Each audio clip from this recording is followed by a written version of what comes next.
இந்த ஆர்ஃபனேஜில் சாப்பிட்றதுக்கு முன்னாடி அழுதா மட்டும்தான் சாப்பாடு. இங்கே இருக்கிற பசங்க எல்லாருமே அழறதுக்காக ட்ரை பண்ணிகிட்ருக்காங்க. அப்படி ஒரு பொண்ணு மட்டும் ரொம்ப அழுதுட்டு அவர் அந்த பொண்ணை பார்த்துட்டு நீ இனிமேல் சாப்பிட்லாம் அப்படின்னு சொன்னோடனே அந்த பொண்ணு எதுவுமே நடக்காத மாதிரி கண்ணெல்லாம் தொடச்சிட்டு நல்லா சாப்பிட்றா. அங்கே அவளை தத்தெடுக்கிறதுக்காக அவளுடைய பேரண்ட்ஸ் அவளை கூட்டிகிட்டு போய் அவளை சந்தோஷப்படுத்துகிறாங்க. அவளை சந்தோஷமாக இருக்காமல் நடிச்சுட்டு அவங்க கொடுக்குற ஸ்நாக்ஸ் எல்லாம் வாங்கிட்டு வந்துடுவா.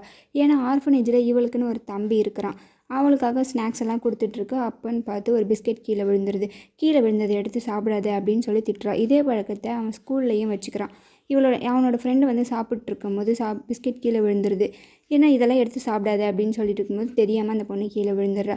அவங்க பேரண்ட்ஸ்லாம் திட்டுறாங்க. எதனால் தள்ளி விட்ட அப்படின்னு சொல்லிட்டு திட்டிகிட்டு இருக்கும் போது தூரத்துலேருந்து அவங்க அக்கா மறைச்சி பார்த்துட்ருக்கா. நாங்கள் பண்ணதுக்கெல்லாம் சாரி அப்படின்னு சொல்லிடுறா. அவளோட ஃப்ரெண்டு ஏன் உன் தம்பியை திட்டினதுக்கு எதுவுமே நீ சொல்லலை அப்படின்னு சொல்லி சைக்கிள் எட்டி ஒரே உதையாக உதச்சிட்றா. இந்த மாதிரி வீடியோ பார்க்குறது நம்ம சேனலை சப்ஸ்கிரைப் பண்ணி வச்சுக்கோங்க.